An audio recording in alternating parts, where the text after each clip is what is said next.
우리 사도행전 2장에서 같이 보시겠습니다. 사도행전 2장 1, 2, 3절 같이 보시겠습니다. 사도행전 2장 1, 2, 3, 4절까지 우리 한 목소리로 같이 봉독하시겠습니다.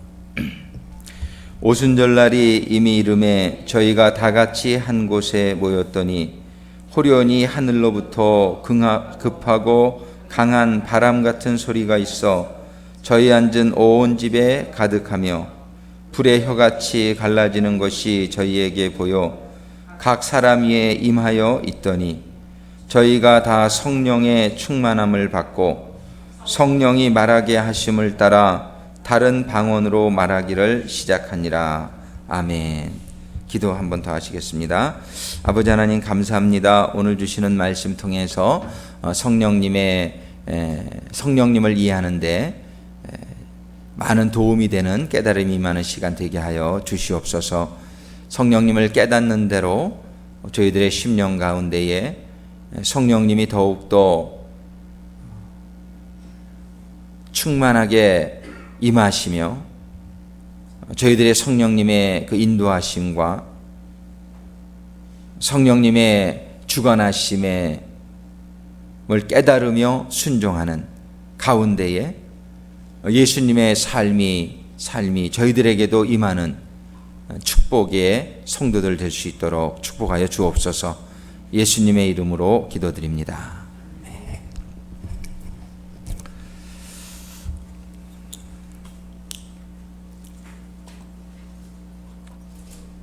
오늘 좀 양이 많은데요.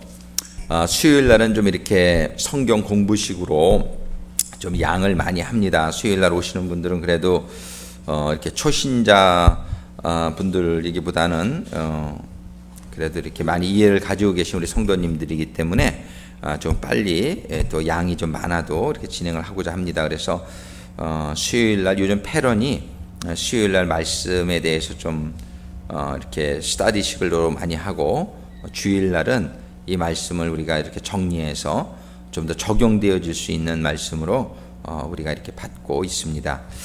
여러분들 그 파워포인트에 보이시는 대로 쭉 이제 진행해서 나가겠는데 오늘은 Who is the Holy Spirit? 성령님은 누구신가라는 주제를 가지고 우리가 이제 3주째를 맡고 있는데요. 성부 하나님과 성자 예수님과 조금 이렇게 보담도 이 성령님은 여러 가지 그런 사물의 어떤 형태로 성경에서 설명하고 있는 것을 보게 돼요. 우리가 이렇게 하나님 아버지께서 해주신 데에는 우리가 성령님을 좀 구체적으로 이해하는 것이 참 필요하고 정말 우리가 지금 성령의 시대에 살고 있다 이렇게 볼 수 있는데 이 성령님의 시대에 살고 있다는 것은 우리들에게 얼마나 축복인지 몰라요. 정말 구약 시대까지는 아담의 범죄 이후에 온전히 죄사함이 임하지 못해서 성령님이 외주하시는 성령님, 성도들의 안에 들어오시지는 못하는 그런 시대였기 때문에 좀 일시적으로 사역적으로 성령님이 필요할 때마다 필요한 사람들에게 능력을 주시고 감동을 주셔서 일이 진행되었지만 성령님이 아주 내 안에 내재하시는 그런 상태는 아니었는데 예수님의 십자가 사건 이후에 이제 우리는 예수님을 믿게 될 때에 죄사함을 받고 우리가 하나님의 성전으로 회복이 되어지는 거예요. 이 회복의 역사, 그러니까 아담이 원래 죄짓기 전의 상태, 예수님이 죄 없이 오신 그 상태로 우리는 예수님을 믿고 우리의 심령이 모두 이렇게 그걸 뭐라 그러죠? 리셋이 되는 거예요. 그러니까 우리가 원래의 창조의 모습으로 우리가 회복이 됩니다. 그래서 우리는 새로운 피조물, You are new creation. 우리는 새로운 피조물이다. 그 얘기는 뭐냐면 완전히 새롭게 창조되어지는 그러한 그런 법적인 준비가 되어지는 거예요. 그런데 우리들에게 아직 남아있는 게 있는데, 죄는 우리가 말끔히 씻어지는데 우리들에게 아직 남아져 있는 게 있는데 뭐냐면 죄를 짓던 습관들이에요. 그 습관들과 죄를 짓었던 인격들, 이런 것들은 아직 그대로 남아있어요. 그래가지고서는 죄사함을 다 받아놓고서 또 우리들은 과거에 졌던 죄를 또 짓는 거예요. 자꾸 져요. 예수님 처음 믿을 때 모두 성결함을 받았는데, 그 다음에 그래서 하나님께서 우리들이 가야 될 길이 뭐냐면 과거에 죄 짓던 인격들을 버리고 새로운 하나님의 인격, 성령의 인격으로 우리가 변해되어져 가는 과정을 우리는 구원받은 성도들이 가는 성화의 과정이다, 이렇게 볼 수 있어요. 이 성화의 과정을 한국 교회가 실패했어요.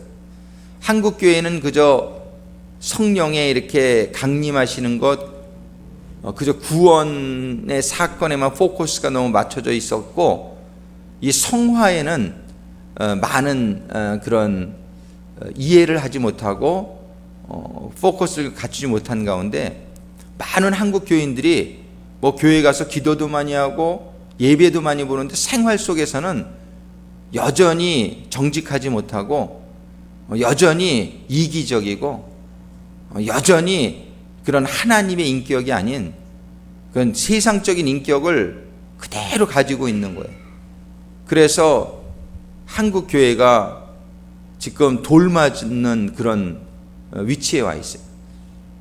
미국에 이민 온 한국 성도들이 미국 교인들한테 많이 듣는 얘기가, 니네들은 뭐 그렇게 예배도 보고 기도도 한다면서 왜 생활은 그러냐. 이 미국 교인들이 실제로 이렇게 말하는 사람도 많고 말은 안 하지만 속으로 한국 교인들을 무시하는 그 원인이 어디에 있냐면, 교회는 열심히 가는데 한국 교인들이 실제 생활에서 적용이 안 되는 거예요. 여전히 이기적이고 여전히 부정직하고 이런 모습들을 제가 특별히 그 군인대에 오래 있었기 때문에 미국에 국제 결혼하신 그런 가정들이 많아요.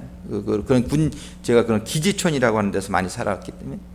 근데 보면은 미국 남편들이 아주 한국 그 교회만이 열심히 다니는 사람들 중에서, 물론 생활이 바뀌고 그런 분들이 있는 사람들은 너무 좋아요. 그러면 아주 그 둘이서 신앙생활을 잘하는데, 한국 부인이 교회는 뭐 맨날 가는데 그냥 뭐 생활 속에서 이렇게 덕이 되지 않는 모습들을 많이 보여줌으로 말미암아 남편들이 얼마나 그 한국 교회를 우습게 알고 그러는 현상을 좀 많이 봤어요.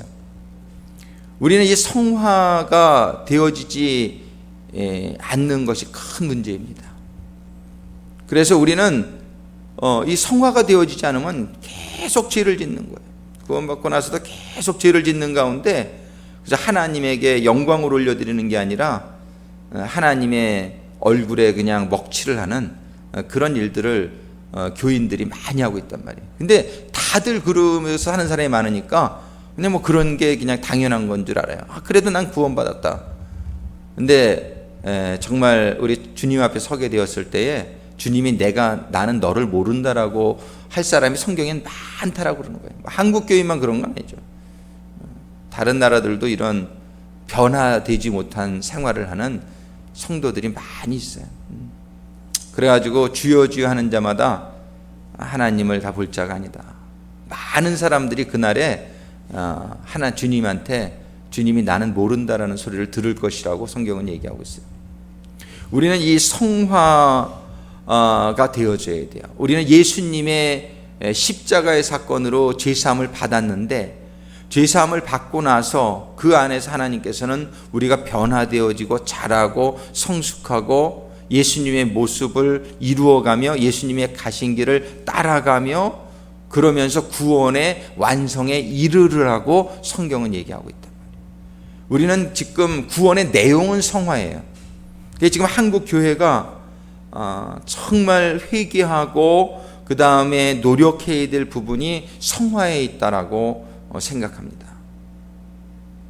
마음으로만 믿는 믿음을 주님은 전혀 지식적인 동의를 주님은 믿음이라고 인정하지 않으셨어요. 귀신도 예수님이 하나님의 아들인 것을 알았어요. 그렇지만 귀신 구원받지 못했고, 여러분들이 또 시간이 있으면 한번 권면해 드리는데 성현경 목사님이라고 있어요. 가스펠 펠로우십 처치라고 뉴저지에 있는 교회인데 그분이 참 말씀이 좋아요. 우리 권영원 부교님이 그 성 목사님의 많은 그 설교들을 우리 교회 웹페이지에도 올려놨어요. 그 성 목사님의 설교 중에 지난주에 제가 하나 들은 게 있는데, 그 믿음이라는 주제를 가지고 말씀을 하는데, 많은 사람들이 예수님은 그리스도라고 말했지만 예수님이 반응하지 않았어요. 근데 베드로에게만 그 베드로의 고백을 축복하시고 그것을 알게 하니가 내가 아니라 하나님이시다, 그러면서 네 그 믿음의 고백 위에 내 교회를 세우겠다 축복하시는데, 베드로의 믿음과 다른 사람들의 믿음을 비교하면서 설명을 하는데, 믿음이라고 하는 것은 반응하는 거예요. 움직이는 거예요. 하나님 말씀에. 예수님이 무리를 걸어오실 때에 다른 제자들은 다 뱃속에 안에 있었지만 베드로는 예수님을 바라보면서 나보고 오라고 하시옵소서.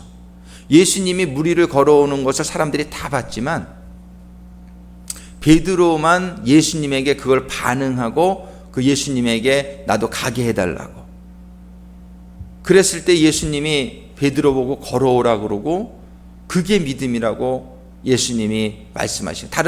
그때 왔을 때 다른 뱃속에 있는 사람들이 다 당신은 정말 하나님의 아들이요 그리스도신데 주님이 전혀 반응하지 않아요. 그 사람들에게. 그 사람들은 그냥 기적을 보고 예수님이 하나님의 아들인 것을 알게 된 거예요. 믿었어요. 그러나 그런 믿음을 예수님 믿음이라고 안 그래요. 믿음이라고 하는 것은 예수님을 알고 지식적으로 동의한 게 믿음이 아니에요. 절대 우리가 이렇게 착각하는 경우가 너무 많아요. 예수님이 아무리 하나님의 아들이고 그리스도인 것을 귀신들도 알았다니까요. 그러나 그들은 구원받지 못했어요. 지식적인 동의예요. 믿음이라고 하는 것은 반응하는 거예요. 다른 말로 하면 행함이죠. 내가 믿는 대로 내가 반응하고 믿는 대로 움직여지는 게 믿음이에요. 지식적으로 안다고 구원받았다고 생각하시는 분들은 굉장히 경각심을 갖게 되기를 바랍니다. 내가 믿음대로 나의 삶이 끌려가야 돼. 믿음대로 움직여져야 돼. 믿음대로 반응이 일어나야 돼. 행함이 없는 믿음은 죽은 믿음이에요. 절대로 내 생활 속에서 반응하다 실패할 수 있죠. 베드로처럼 물속에 빠져들어갈 수도 있어요. 그러나 베드로같이 반응하는 믿음을 주님께서는 너의 믿음이 진짜 믿음이다라고 하시고 그 믿음 위에 교회를 세우세요. 우리는 우리의 삶 속에 변화와 성숙이 없이 행함이 이루어지지 않지, 말로만 맨날 내가 헌신해야 되는데 내가 저기 해야 되는데 생각으로만 그거 가지고 안 됩니다. 우리의 삶 가운데서 믿음의 행보를 떼야 될, 믿음의 행보에 그런 반응을 하는 그러한 삶들이 이루어질 수 있게 되기를 바라요. 내가 할 수 없는 일들이지만, 하기 싫은 일들이지만 하나님이 하신 말씀이기 때문에 내가 저 사람을 용서하고 내가 저 사람을 사랑하고 내가 헌신하고 수고하고, 이러한 일들이 내 육신은 싫어해요.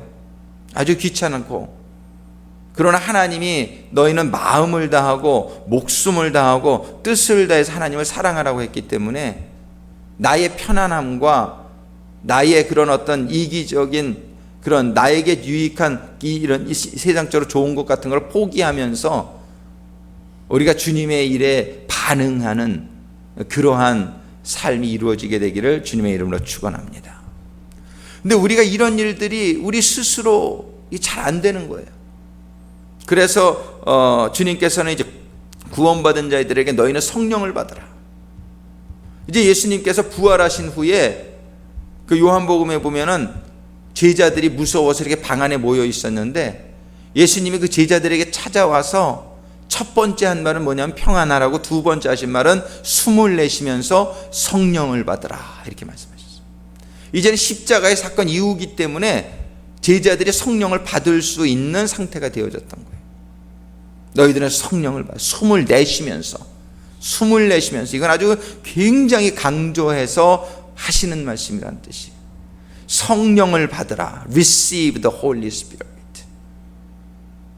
이 성령을 받으면 너희가 권능을 받고 성령을 받으면 너희가 증인의 삶을 살 수 있다.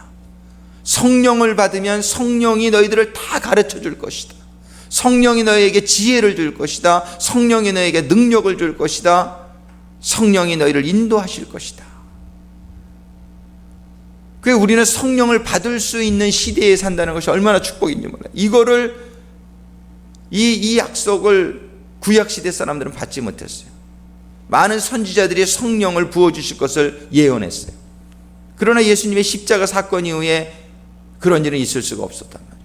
사람들이 성령을 받을 수 있는 속죄함이 없는데 어떻게 성령이 임하냔 말이에요. 예언서에, 이사야서에, 요엘서에, 말세에 하나님이 성령을 부어주시리니, 그래서 그 사건이 사도행전 오늘 본문 읽었을 때 일어난 거란 말이에요.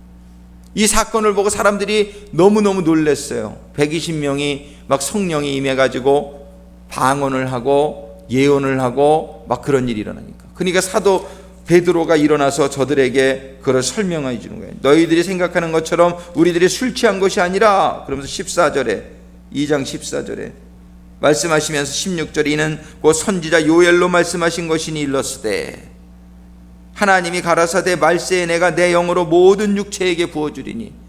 이거 설명하는 거예요. 구약시대에 약속해 주셨던 성령의 부어주심이 이제 일어난 것을 설명해 주는 거예요. 우리는 이 시대에 살고 있는 사람들이 얼마나 이게 우리에게 축복인지 모르는데 이 시대가 성령을 가르치지 않고 있어요. 성령에 대해서 설교하는 교회를 거의 없어요. 이 성령에 대해서 너무 몰라요. 성령의 시대에 우리가 살고 있는데 성령님에 대해서 너무 몰라요. 에베소 교인들처럼 우리는 성령에 대해서, 성령이 무엇인지, 성령의 세례가 무엇인지 들어본 적도 없습니다. 오늘날 교회에 여러분들 성령에 대해서 설교하는 교회가 얼마나 있는지 한번 찾아보세요. 아주 드물어요. 이 성령의 시대에 살고 있으면서도 이 성령은 우리에게 생명이요, 성령은 우리에게 예수님처럼 변해갈 수 있는 능력을 주시고 지혜를 주시는 분이 성령이신데, 예수님이 이 땅에 와서 예수님의 삶을 살 수 있었던 것이 누구에게 있었다고 성경은 얘기해요? 성령님의 능력이라고 얘기해요. 그러나 성령님이 너무나 중요하고 너무나 우리들에게 큰 역할을, 우리들에게 생명을 줄 뿐 아니라 우리들이 예수님이 가신 길을 가게 하시는 그러한 능력이요 지혜인데 사람들이 성령을 몰라요. 지식으로만 신앙생활을 해요. 머리로만 신앙생활을 해요. 그러니까 생활 속에서 성령의 능력이 나타나질 않아요. 그리고 그게 다 그냥 신앙생활이라고 생각을 하고 신앙생활을 해요. 아닌데, 초대교회에 성령에 충만했던 그런 사도들이나 제자들의 삶을 보면은 얼마나 놀라운 일들이 일어나요. 하나님이 빌립에게 나타나셔서 너 저기 남쪽으로 가라. 그냥 축지법 같은 게 일어났나 봐요. 순식간에 그 병거에 탄 그 이디오피아 내시가 지나가는 길까지 하나님이 훅 데려가시고, 그러고서는 그에게 하나님의 말씀을 가르치게 하시고 세례 주게 하시고, 성령이 하시는 일이에요. 성령이 고넬료의 환상 속에 나타나셔가지고 베드로를 초청하게 하시고, 베드로가 죽은 자를 살리고, 그런 아주 기적들이 막 일어나요. 성령에 충만한 제자들에 의해서 놀라운 많은 기적들이 일어나요. 예수님이 행하셨던 일들이 다 일어나요. 왜? 같은 성령이, 예수님에게 있으셨던 성령이 그 제자들에게도 임하니까 똑같은 일이 일어나는 거예요. 사도 바울이 그렇게 얘기해요. 신앙은 말에 있지 아니하고, 하나님의 나라는 말에 있지 아니하고 능력에 있다. 능력이 나타나면 얼마나 하나님이 증거가 되겠어요. 근데 요즘은 능력 나타나면 이상하게 생각하는 경향이 있는데 이게 사단의 역사예요. 능력만 나타나면 저 이단 아냐? 이렇게 생각하는, 이게 사단이 만들어 놓은 거예요. 신앙생활 점잖게 해야지. 이게 참 잘못된 거예요. 신앙생활은 성경적으로 해야 잘하는 것인 줄로 믿으시기 바랍니다. 절대 성경적으로 해야 돼요. 성경에 예수님이 기적을 베푸신 게 그냥 이렇게 폼내려고 하신 게 아니에요. 너희들도 나같이, 예수님은 모델이잖아요. 모델. 예수님이 그러면서 믿는 자는 내가 한 일도 하겠고 더 큰 일도 하겠다. 그런데 그런 걸 사모도 하지 않아요. 이건 잘못된 거예요. 신앙생활 정말 잘못된 거예요. 성경적으로 해야 돼요. 근데 요즘 신앙생활을 성경적으로 안 해요. 자기의 경험으로 하고 자기의 지식으로 하고 세상적인 논리로 교회 와서도 세상적인 논리를 들이대고 말도 안 되죠. 그래서 저는 누가 무슨 얘기하면 그거 성경에서 어디서 그렇게 얘기하십니까? 제가 그런 얘기를 습관적으로 잘해요. 성경에서 하지 않는 얘기를 하지 마세요. 세상에서도 성경의 원리를 사용해서 세상에서도 살아야 잘 사는 거예요. 근데 세상은 그러지 않죠. 다른 방법을 쓰죠. 우회적, 사기적인 그런 방법을 세상은 많이 쓰죠. 그러니까 어떻게 돼? 세상은 멸망하는 거예요. 그렇게 살면 세상은 멸망하는 거예요. 하나님의 방법대로 살면 세상은 구원받게 되는데, 신앙은 생활은 성경적으로 해야 됩니다. 성경은 뭐라고 말씀하시냐면 너희는 성령의 충만을 받으라고 말씀하세요. 너희는 그 성령의 충만을 받기 전에는 예루살렘을 떠나지도 말라고 얘기하세요. 왜? 성령 충만 받지 않고는 안 되니까. 성령 충만 받기 전에 제자들이 얼마나 예수님을, 사도 베드로 수제자가 3번씩이나 부인하고 얼마나 그 사람들이 현실적이고 이 세상적이고 그랬어요. 그 제자들이. 근데 성령 충만을 받고 나니까 사람들이 확 바뀌잖아요. 다른 사람들이 됐어요. 세상을 향해서 예수님을 따라가면서도 그들은 거기서 하늘, 예수님이 왕 되면 한 자리 하면 할 수 없을까, 그런 생각으로만 가득 차 있었어요. 근데 그들에게 성령을 충만히 받게 되자 이들의 삶의 목표가 완전히 바뀌어져요. 180도 바뀌어져요. 우리 여러분들이 신앙생활이 아직까지도 이렇게 180도 바뀌지 못한, 근데 이게 잘 안 바뀌어져요. 성령을 받지 않고는 안 바뀌어져요. 바뀌어야 된다는 걸 알면서도 안 바뀌어지는 거예요. 그래서 성경은 성령을 받아야 된다라고 얘기하는 거예요.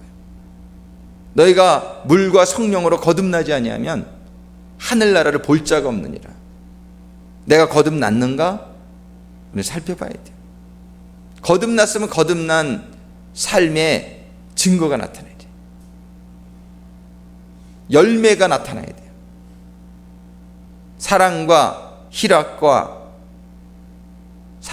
평안과 희락과 오래 참음과 자비와 양성과 충성과 온유와 절제에, 근데 절제가 되지 않아요. 화나면 화내고, 육신이 끌고 가면 그냥 끌려가고, 절제가 되지를 않아요. 충성이 나오질 않아요. 하나님의 교회는 그냥 할 일이 많은데 충성된 일꾼들이 없어요. 일을 그러니까 아예 버릴 생각을 못 해요. 벌려봐야 할 사람이 없는데, 너무 가슴 아픈 현실이죠. 충성된 자가 없어요. 열매가 맺히지 않아요. 사랑이 없어요. 교회에 사랑이 있습니까? 어떤 분이 교회를 안 나와서 여쭤봤어요. 왜 교회 안 나오시냐고. 아유, 교회 맨날 지지고 볶고 싸우고 난 그거 꼴 보기 싫어서 안 간다고. 교회에 사랑이 없어요. 그저 판단하고 정죄하고, 네가 잘나니 내가 잘나니, 그리고 내가 옳으니 네가 옳으니. 그래서 선악과를 먹지 말라 그런 거예요, 하나님이. 선악과를 먹으면 안 돼. 네가 잘나니 내가 잘나니, 네가 옳으니 내가 옳으니가 교회에서 있어야 될 말이 아니에요. 오직 하나님의 말씀만 있고 하나님의 말씀에 예스만 있는 게 교회에 돼요. 선악과를 따먹어가지고 그저 네가 옳으니 내가 옳으니, 이게 교회에서 있으니까는 사람들이 교회를 떠나는 거예요. 사랑이 없어요. 우리는 회개해야 돼요. 그래서 예수님의 첫 번째 설교가 회개하라예요.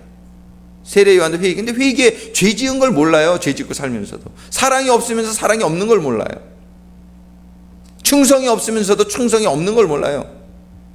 그러니까 회개를 못하죠.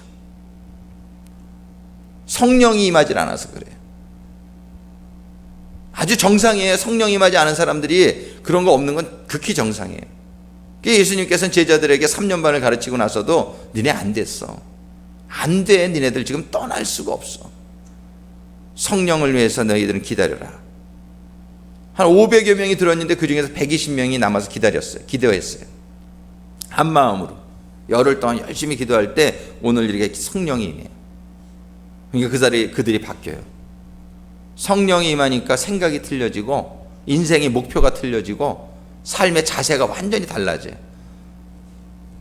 이런 사람들이 우리 교회에 있게 되기를 소원합니다. 정말 이런 교회가 있어요. 이런 교회가 이 지구상에 존재해요. 그런 분들을 많이 봤어요. 저도 우리가 정말 회개하는 가운데에 성령의 충만함을 받아서 정말 성경적인 하나님이 기뻐하시는, 이는 내 사랑하는 아들이요 기뻐하는 자라라는 소리를 들을 수 있는, 근데 그런 소리 못 들으면 안 돼요. 그런 소리 들을 수 없는 사람 저는 구원받을 수 있을지 없을지 모르겠어요. 저도 이렇게 그냥 편안하게 구원받을 수 있다라고 얘기하고 싶은데 그건 모르겠어요. 왜냐하면 성경에 그렇게 돼 있질 않거든요. 성경에서는 하나님이 인정하는 믿음을 가진 자만 구원받을 수 있다고 돼 있어요. 내가 아무리 믿음이 있다고 해야 아무 소용없어요. 하나님이 인정하는 믿음이 돼야 돼요. 내가 목사라도 소용없어요. 정교라도 소용없어요.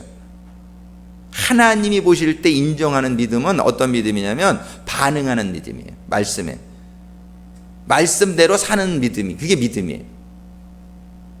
베드로처럼 물에 빠지는 적이 있더라도 반응하는 믿음이에요. 또 실수하더라도 넘어지더라도 그래도 하나님의 말씀이 때문에 내가 살아가는 그런 믿음, 하나님이 보실 때에 인정하는 믿음을 소유할 수 있게 되기를 주님의 이름으로 축원합니다. 이런 모든 일이 성령이 임재할 때에 가능해요. 지금 성경에서는 성령님을 불로, 바람으로, 비둘기로, 비둘기의 형체, 기름같이, 물같이, 성경은 성령님을 여러 모습으로 지금 설명하고 있어요. 왜 그러실까요? 우리가 성령님을 이해를 잘 못하는 거예요. 하나님은 이런 우리가 이해할 수 있는 이런 형체나 사물들로 지금 성령님을 우리들에게 알려주시기를 원하시는 거예요. 이 포커스를 잃어버리면 안 돼요. 말씀에서 하나님은 불로다가 말씀하셨어. 불이여 임하소서. 근데 하나님이 불이 왜 이 성령님이 불같이 나타나셨는지 그 이유를 이해하지 못한 채 그냥 뜨거워지만 지금 불 받는 거, 그냥 불 받는 것만 사모해요. 근데 불 받아서 어떻게 하자는 거예요? 성령님, 하나님이 왜 불같이 임하는지를 우리가 알게 되기를 원해요. 하나님은 불같이 임하는데 불이 구약 성경에 보면 여러 군데 나타나는데 출애굽기 19장 18절에 보면 신의 산에 연기가 가니 여호와께서 불 가운데 강림하시니라. 모세에게 나타날 때도 떨기나무 불꽃 가운데 그에게 나타나시고, 솔로몬이 기도를 마칠 때에 불이 하늘에서 내려오가서 하나님의 영광이 그 전에 가득해요. 불은 하나님의 임재를 나타내요. 그러니까 뜨거워지면 하나님이 나에게 임했구나, 그건 알 수 있어요. 저도 이렇게 성령의 충만을 받게 될 때에 막 뜨거워가지고 어찌할 수 없었던 그런 순간들이 몇 번 기억이 나요. 성령이 하면 뜨거워지는 그런 일들이 있어요. 그리고 또 불은 출애굽기에서 40년 동안 이스라엘 백성들이 광야를 다닐 때에 낮에는 구름 기둥으로 밤에는 불 기둥으로 하나님이 그들을 인도하세요. 근데 불 기둥은 두 가지 의미가 있어요. 하나는 추울 때 따뜻하게 만들어주는 보호를 의미해요. 또 불은 뭐가 있냐면 그 불 기둥은 인도를 의미해요. 밤에, 캄캄한 밤에 환하게 비춰져 가지고 이스라엘 백성들이 밤에도 불기둥이 움직이기 시작하면 이 세워놨던 텐트 다 접어가 쫓아가야 돼요. 그러니까 그게 뭐냐면 불기둥은 두 가지 역할이 있어요. 하나는 보호고 하나는 인도예요. 그러니까 이것은 무슨 얘기예요? 성령님은 우리를 보호하시고, 우리가 추울 때 따뜻하게 해주시고, 가난할 때 풍요하게 해주시고, 배고플 때 먹여주시고, 이런 일들을 성령님이 하신단 말이에요. 성령님이 인도하신단 말이에요. 이게 성령님의 불을 통해서 하나님은 우리가 성령님을 알게 되기를 원하세요. 또 불은 정결하게 하는 역할이 있어요. 이사야서 6장 5절로 7절에 보면은 입에다가 숯불을 갖다가 대면서 내 죄가 사해졌느니라. 또 불은 연단하는 데 쓰여져요. 그래서 스가랴서 13장 9절의 말씀, 방송실 이거 파워포인트 따라옵니까? 못 따라오는 것 같은데? 스가랴서 13장 9절에 보면은 내가 그 3분의 1을 불 가운데 던져 은같이 연단하여 금같이 시험할 것이라. 성령님 우리를 시험해요. 성령님은 우리를 연단 속에다 집어넣어요. 그런 역할을 하시는 분이. 불이 그런 것을 하는. 그래서 베드로전서 1장 7절 너의 믿음의 신이 불로 연단하여도 없어질 금보다 더 귀하여. 불은 연단을 주는 그런 그런 도구라는 것을 우리가 알고 있는데, 이러면서 우리가 성령님을 이해하라는 거예요. 성령을 불로다가 말씀하시고 있어요. 또 불은 심판을 의미해요. 민수기 11장 1절에 보니까는 하나님을 원망하며 죄를 짓는 자들에게 불로 그들에게 심판하시는 게 나와요. 민수기 16장 25절에도 여호와께서 불이 나와서 분향하는 250인을 소멸하였더라. 불로다가 그들이 잘못된 제사를 지내는데 하나님이 허락한 불이 아니라 딴 데서 그냥 가져와서 하니까 250인이 그 자리에서 죽어요.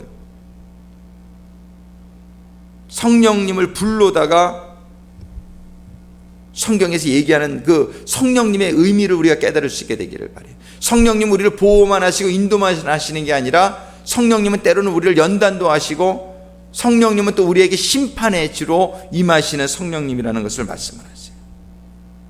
출애굽기 9장 23절과 24절에 보면은 불은 하나님의 능력을 의미해요. 또 불은 하나님의 응답을 의미하기도 해요. 열왕기상 18장 38절에 보면 이에 여호와의 불이 내려와 번제물과 나무와 돌과 흙을 태우고 또 도랑의 물을 핥은지라.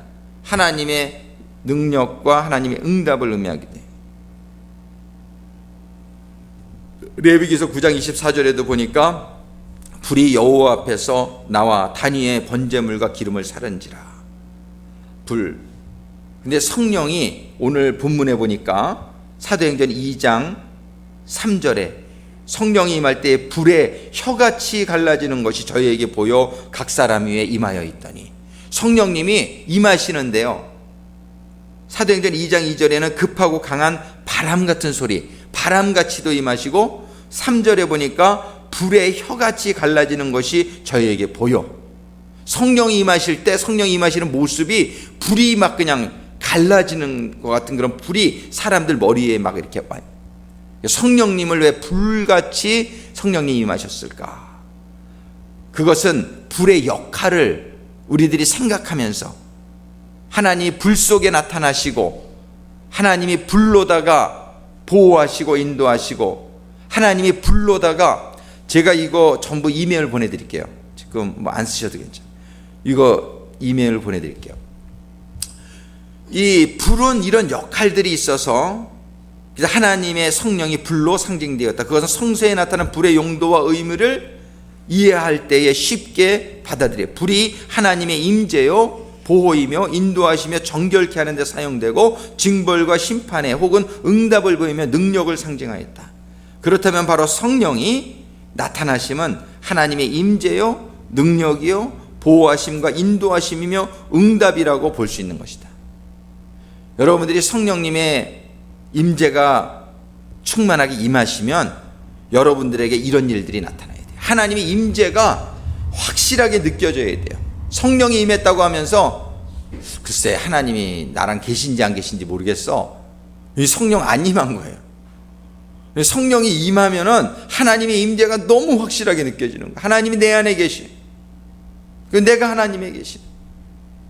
성령이 임하면은 그런 하나님의 보호하심이 막 나타나요. 재수가 없으면 그냥 뭐 접시물에 빠져도 죽는다는 말도 있는데, 성령님이 보호하시면요 그냥 바위돌에 머리통이 부딪혀도 끄떡없어요. 그러니까 성령님이 보호하시면은 그런 보호의 일들이 막 일어날 수 있어요.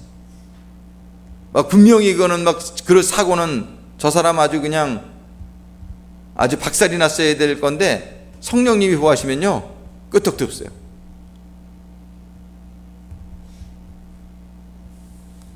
제가 그냥 추럭에 받쳐가지고 한 번은 한 15m 정도 날아간 적이 있어요. 제가 타고 있던 차가 큰 그런 트레일러 추럭에 받친 적이 있어요. 근데 타고 있던 차가 현대에 얼마나 약해요. 그래서 차가 토롤루스가 났어요. 차가 반이 완전히 그냥 찍혀가지고 이렇게 들어왔는데 여기서 피 한 방울 착 나오더라고요. 아무데도 안 다쳐가지고 그냥 튀어냈는데 그 성령님이 저를 보호해 주셨다는 생각이 딱 드는 거예요. 받치는 순간 누군가가 나를 보호해 줬다는. 제가 한 번은 큰 사고 날 뻔했는데 LA 쪽에서 10번 후리에 타고 가다가 내 앞에 있는 차가 그냥 가다가 막 빙그르르 도는 거예요. 그냥 제 운전 실력 가지고 분명히 그냥 들이받았어야 되는데 누군가가 제 팔을 꽉 잡는 거예요.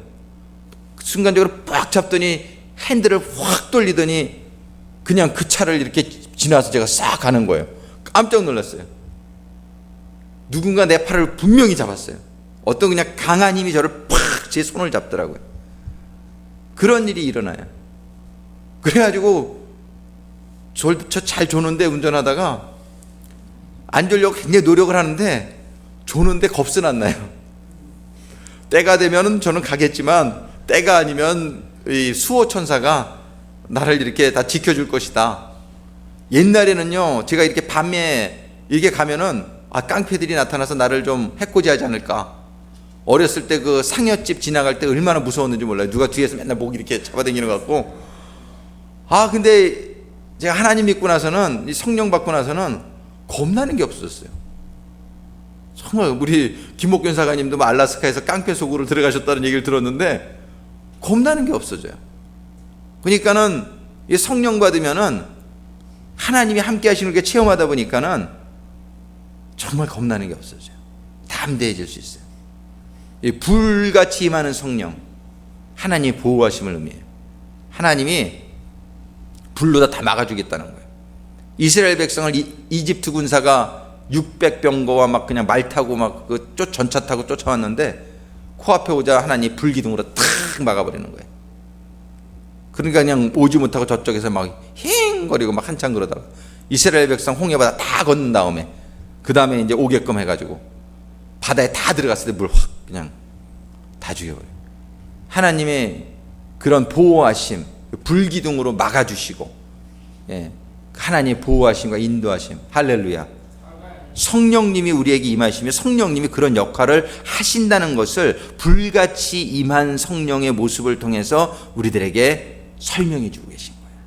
성령님 폼이 아니에요. 성령 받았다고 뭐 괜히 뭐 어디 가서 뭐 자랑하고 그러래. 성령님 아주 실제적인 성령, 하나님이에요. 성령님은 하나님이고 아주 실제적인 분이에요. 성령님 추상적인 분이 아니에요. 어떤 분은 성령님이 임했는지 안 임했는지 뭐 눈에 보여 모르는 사람이, 성령이 임하지 않았으니까 몰라서 그래요. 성령님은 너무나 구체적이고 실제적인 분이에요. 우리의 삶 가운데 이런 놀라운 보호와 인도와 그런 성령님의 그런 임재와 성결케 하심과 그런 응답이 불로 임하는 성령님이라는 그 성령님의 불로 임하시는 성령님, 그 불이라는 것이 설명을 하고 있잖아요. 구약 성경에서 불이 어떻게 사용되었는지를 우리가 지금 말씀을 통해서 쭉 보여드린 거 아니에요. 이러한 역할들을 감당하시는 분이다라는 것을 말씀하시는 것을 이해할 수 있게 되기를 주님의 이름으로 축원합니다. 또 성령님은 물같이 임했다라고 말씀하세요. 물 같은 성령. 요한복음 7장에 보면은 한번 볼까요? 이 말씀을 제가 급하게 정리하느라고 여기서 못 적어놨는데 요한복음 7장 37절에 같이 보면은 37절에 누구든지 목마르거든 내게로 와서 마시라. 주님이 그러시면서 나를 믿는 자는 성경의 이름과 같이 그 배에서 생수의 강이 흘러나리라 하시니 38절에 보니까 이는 그를 믿는 자의 받을 뭐예요? 성령을 가리켜 말씀하신 것이라. 즉 나를 믿는 자는 그 배에서 생수의 강이 흘러나리라. 물이잖아요. 물이 막 흘러나리는 물. 아니 성령님을 성령 받는 거를 왜 생수의 강이 흘러나는 거로 말씀하셨을까? 그죠? 우리가 그런 궁금해. 그럼 물이 어떤 역할을 했는지를 찾아보잔 말이에요. 물이 어떤 역할을 성경에서 설명하고 있냔 말이에요. 이게 바로 성령님이 하시는 일이라는 거를 하나님께서 우리들에게 알려주시기를 원하시는 거라. 출애굽기 19장 10절에 보니까 여호와께서 모세에게 이르시되 너는 백성에게로 가서 오늘과 내일 그들을 성결케 하고, 근데 영어 성경에 보면은 깨끗이 씻어서 성결케 하고 그런 거예요. 성결케 하고 그들로 옷을 빨고 또 옷도 빨아서 깨끗하게 하고. 뭘로 빨아요? 근데 다 물로 빨잖아요. 물은요 성결하게 하는 상징이에요. 그렇죠? 우리 물로다 샤워하고 우리 지금 옷도 다 물로 빨고 그러잖아요. 성령님이 지금 물로다가 임했다는 말씀을 왜 하시는지를 우리가 알 수 있게 되기를 바랍니다. 성경이 너희가 성령 받는 거는 너희 배에서 생수의 강이 흘러내리는 것 같다.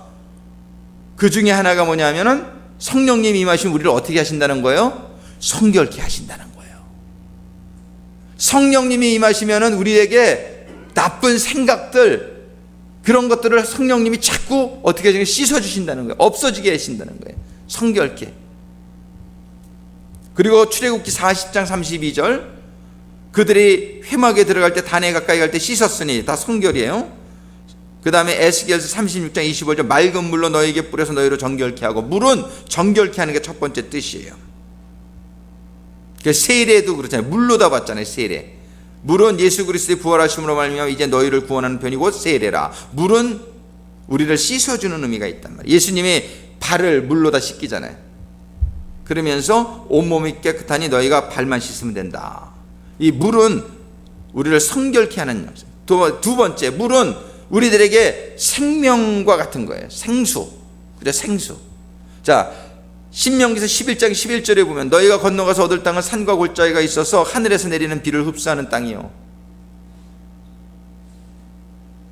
욥기서 8장 11절 왕골이 짐벌이 아니고 낙이 있으면 갈대가 물 없이 자라나겠느냐. 물은 생명이에요. 물이 없으면 죽어요. 그죠? 이 지구에 처음에 창조가 있을 때 뭘로 쌓여 있었어요? 물로 쌓여 있었어요. 물이 있으면 생명이 있어요. 이 천문학자들이 이제 별을 연구하는데 물이 있나 없나를 연구해요. 물만 있으면 거긴 생명이 있을 수 있는 가능성이 있다는 거예요. 물은 생명이에요. 강사가 물 마시는 게 아주 맛있어 보이죠, 보통. 물은 정말 그죠? 우리가 그래서 군인들이 전쟁 나갈 때도 물통은 꼭 하나씩 차고 나가요. 이 물이 없으면 디하이드레이트 돼가지고서 얼마나 힘든지 몰라요. 이 물은 생명과 같아요. 생명수다. 그러니까는 이 성령님이 물로다가 임하시는 걸 설명하시는 게 어떤 의미가 있는지 알겠죠? 첫 번째, 물은 성령님은 생명이다. 우리에게 물 떨어지면 죽듯이 성령 떨어지면 죽는 거예요. 근데 성령에 대해서 사모함이 없단 말이에요. 신앙인들이. 아예 성령 조금 성령 충만하면 아주 귀찮아져. 그냥 성령님이 그냥 그저 조금 그저 이렇게 구원 받을 정도만 있으면 좋겠어. 이런 마음들이 좀 있을 수도 있단 말이에요. 성령 충만하면 그냥 사도 바울과 같이 살아야 되고 예수님과 같이 홈레스로 살아야 되고, 성령 충만하기가 아주 괴로운 거예요. 좀 이렇게 꺼림칙한 거예요. 근데 이 성령이 생명이라는 사실을 우리가 잊어버리고 있단 말이에요. 성령님이 충만하다는 건 생명이 충만하다는 거요. 성령님이 충만하면 내가 죄를 씻음을 계속 받을 수 있는 건데, 이렇게 좋은 건데 성령을 사모하지 않아요. 주님은 그래서 너희는 성령을 사모하라 우리들에게 이렇게 말씀하셨는데 성령을 사모하지 않아요. 세상적인 즐거움은 사모하는데, 세상적으로 기업이 성공하는 것은 사모하는데 성령이 충만하는 것은 사모하지 않아요. 세상적으로 승진하는 거 이런 거는 사모하는데 성령을 사모하는 거하고 한번 솔직히 비교해 보세요. 여러분들이 뭘 사모하고 있나?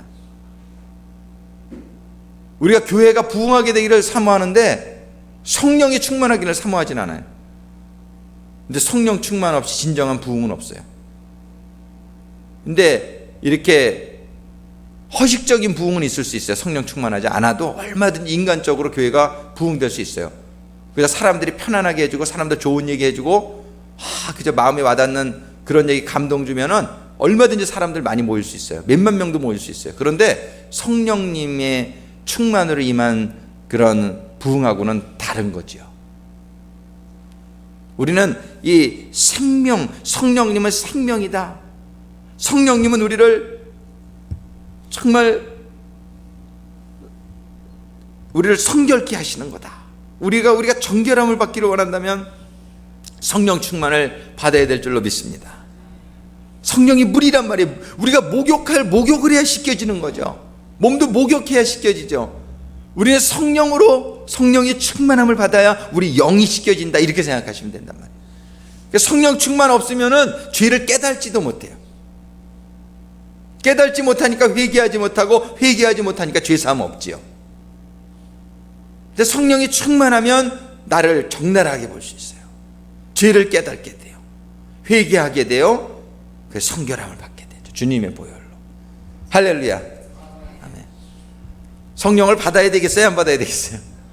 성령의 충만을 받아야 되겠어요? 안 받아야 되겠어요? 얼마나 중요한 거냔 말이에요. 정말 이제 우리가 성결함을 받고 생명이 임하고 생명을 유지하게 하시고, 물과 성령. 그래서 요한복음 3장 5절에 사람이 물과 성령으로 거듭나지 않으면 하나님 나라에 들어갈 수 없다. 물과 성령으로. 이 물은 뭐를 여기서 의미한다 그랬어요? 요한복음 3장 5절의 말씀, 사람이 물과 성령으로 거듭나지 않으면, 물은 여기서 씻김을 말하는, 씻김, 그죠? 물은 물 세례를 의미하는 거예요. 그래서 우리 죄 사함을 받고 성령이 임해서 거듭나지 아니하면. 근데 성령 자체가 물의 역할도 감당한다, 또 이렇게 볼 수도 있단 말이에요. 그래서 물과 성령으로 나지 아니하면, 물로 나는데도 성령의 역사가 필요해요. 거룩게 해야 되는 역사. 그래서 생명의 은사, 그 다음에 요한복음 4장 14, 내가 주는 물을 먹는 자는 영원히 목마르지 아니하니. 할렐루야. 이 물이 성령인 줄로 믿습니다. 하나님이 주는 물이 성령이에요.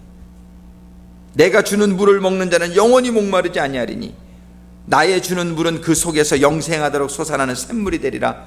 할렐루야. 이 말을 들으니까는 그 물 깃던 여자가, 아유, 나 그 물 좀 주십시오. 물 좀 안 길러 오게. 그러죠. 그 사마리아 성의 수가성의 여인이, 그죠? 정말이에요.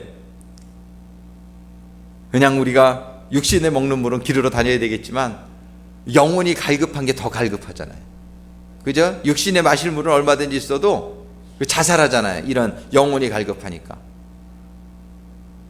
얼마 전에 누구예요? 라빈 윌리엄스 자살한 게 얼마나 마음이 아팠는지 몰라요. 그분이 우리들에게 얼마나 선한 영향력을 많이 줬어요. 이게 모습을 보면 참 인자하고, 참 그런 사람이 자살할 거라고는 상상을 못 했는데, 그 생활이 공개되고 보니까 그 사람이 깊은 우울증에 있었고, 매일 술이 없으면 잠을 잘 수 없었고, 그 사람이 영혼이 갈급했던 거예요. 그 사람이 마실 물은 많이 있었을 거예요. 육신적으로 마실 물은. 근데 영적인 성령이 그에게 임하지 않자 그의 영혼이 갈급하다 못해 그렇게 자살에 이르게 된 게 얼마나 가슴 아픈지. 우리들은 성령이 임하게 될 때에 우리 영혼의 갈급함이 해소될 줄로 믿습니다. 영혼의 갈급함이 해소돼야 돼. 이게 최고잖아요. 정말 주님 앞에 나오는 자가 마실 수 있다. 계시록 21장 6절, 내가 생명수 샘물로 목마른 자에게 값없이 주리니. 주님 앞에 나오는 자만이 그 물을 마실 수 있단 말이에요. 예수의 보혈을 통과하는 자만이 성령의 세례를 받을 수 있단 말이에요.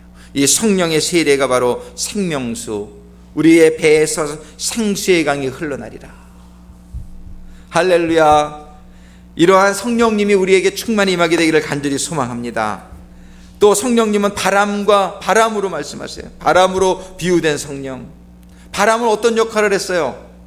바람도 생명이에요. 여러분들 창세기 2장 7절 잘 아시죠? 여호와 하나님이 흙으로 사람을 지으시고 생기가 원어가 바람이에요. 그러니까 성령님을 바람으로 표현했어요. 사도행전 오늘 본문의 2장 2절에 보면 뭐라고 되어 있어요?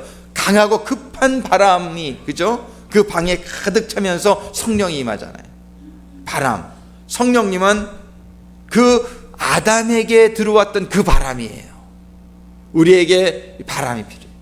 제가 성전 안에 좀 먼지가 아직 좀 쌓여있는 것 같아서 오늘 카펫 공사하고 제가 팬을 틀었더니 바람이 좀 이렇게 부니까 아주 시원하고 좋은데 바람이 이렇게 신선해. 이 샌프란시스코는 정말 바람이 세계 최고인 것 같아요.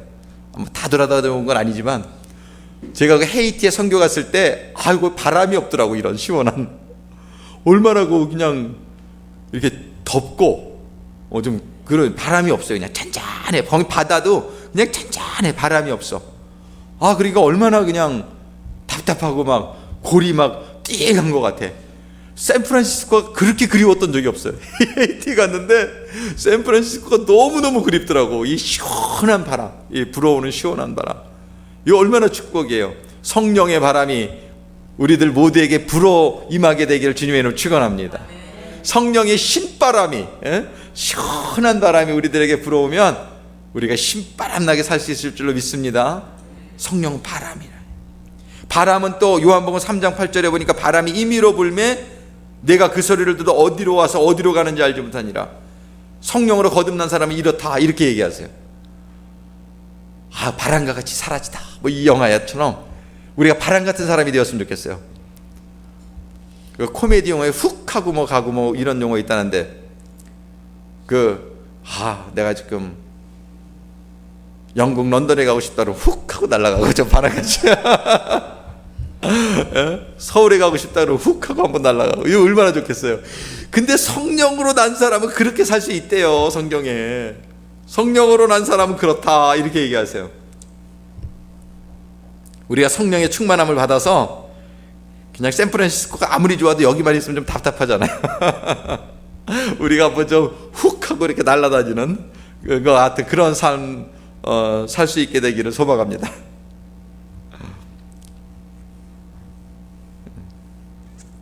얼마나 좋은지 말이에요. 성령이 임하면 이런 일이 일어날 수 있다는 거예요. 너희가 바람같이 살 수 있다. 바람같이 살 수 있다.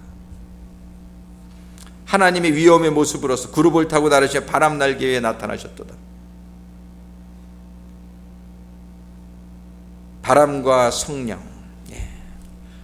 그래서 그 2번 성령을 바람으로 비유한 이유는 하나님의 눈으로 볼 수 없다는 것을 상징적으로 설명하고 있어요.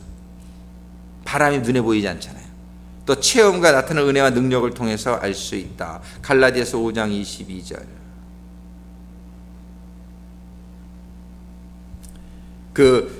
그렇지만 체험을 통해서 바람은 보이진 않지만 바람이 불면 시원하잖아요. 그죠?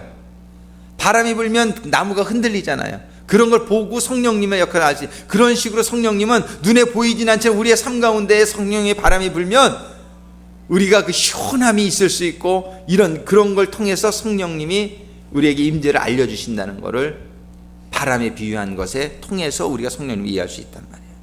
성령님의 무소부재하심을, 성령님의 생명력, 그죠? 바람 생명이다. 그 바람이 불어야 있지요.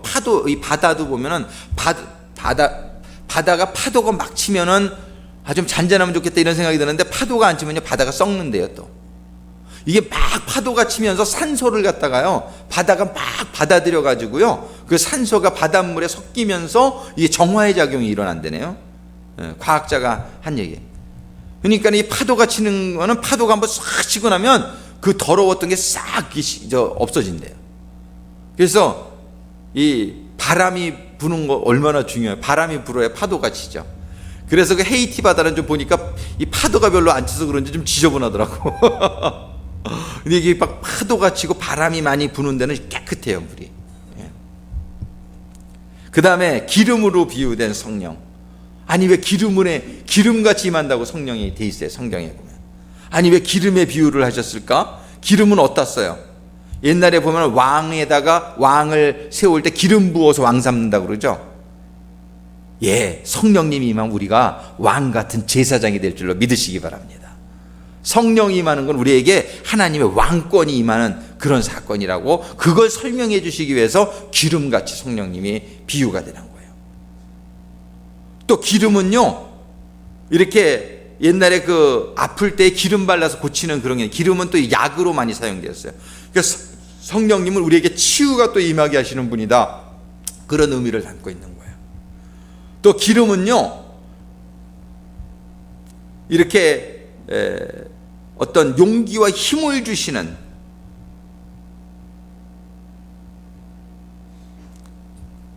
기름이 용기와 힘을, 그건 잘 모르겠네. 써놓긴 했는데. 그 다음에 기름은요, 확실한 거는 뭐예요? 빛을 밝혀요. 그래서 그 열처녀의 비유에 보면은 기름을 가득 채운, 그죠? 그런 처녀는 예수님 올 때 딱 맞이하는데, 기름이 떨어지면은 뭐예요? 빛이 꺼지면은 그 기름 구하러 갔다가 기름 떨어지면 성령 떨어지는 거예요. 이렇게. 그러니까 성령님은 우리에게 그런 빛을 밝히는, 기름이 우리에게 빛을 밝혀주잖아요. 그런 역할을 한다. 또 성령님은 비둘기처럼, 예수님에게 성령님이 비둘기처럼 임해요. 아멘.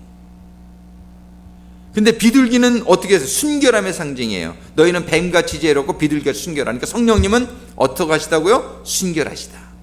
하나님이 이런 걸 통해서 지금 성령님을 설명하고 계신 겁니다. 우리는 지금 이걸 성령님을 이해하라고 하나님이 이렇게 주신 거를 깨달아야 돼요. 또 비둘기는 제물로 사용되었어요. 성령님이 임하면 우리가 그런 어떤 하나님의 진짜 산제물의 삶을 살라고 성경은 얘기하시는데, 성령님이 그걸 가능케 하신다는 거예요. 비둘기 같은 성령, 비둘기는 제물로 사용되었단 말이에요. 또 노아가 방주에서 비둘기를 내어보실 때 감람님을 물고 돌아와서 그저 노아에게 알려주죠. 뭐예요? 성령은 기쁜 소식을 우리에게 알려주시는 분이다. 성령님 자체가 기쁜 소식이고요. 또 성령이 비둘기같이 임하셨다, 이렇게 기록하죠. 그래서 성령님이 비둘기같이 임하셨다 할 때는 순결하신 성령님, 우리의 기쁜 소식을 갖다 주시는 성령님, 또 우리를 산 제물이 될 수 있도록 인도하시는 성령님, 이렇게 성령님을 이해할 수 있게 되기를 바랍니다.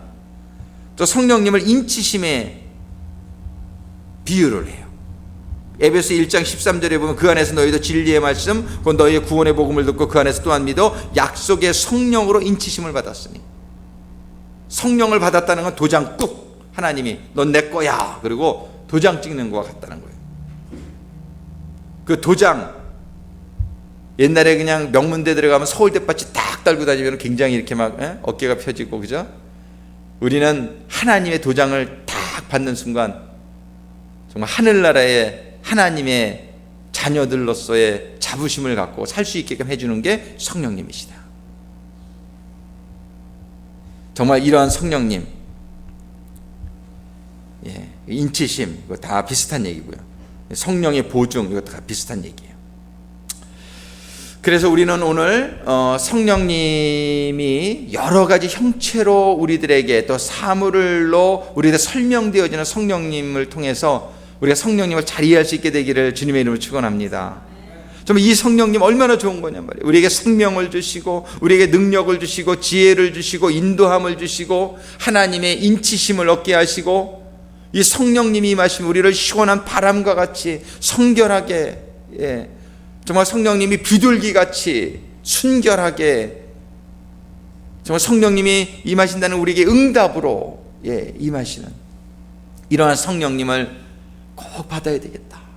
정말 성령님은 생명이고, 성령님은 인치심을 받는 그런 사건이다. 자, 이 시간 우리 같이 한 5분 정도 기도하시면서요, 정말 우리가 성령님에 대해 상고하면서 우리가 지식적으로 아는 그런 기간이 아니라, 정말 아는 게 중요하지만 성령님을 이해하면서 깨달으면서 정말 성령님을 내가 충만하게 꼭 받아야 되겠다라고 하는 그런 마음의 간절함과 사모함이, 성령님의 충만하심에 대한 사모하는 그 간절한 마음이 이 기간 동안에 우리들에게 임하고, 구하는 자에게 주시는 성령님의 충만하신 임재가 구하는 모든 자에게 임하는 이 기간이 되기를 원합니다. 이 시간에 한번 우리 주여 한번 크게 외치시고, 하나님, 저희가 성령으로 충만함을 받기를 원합니다.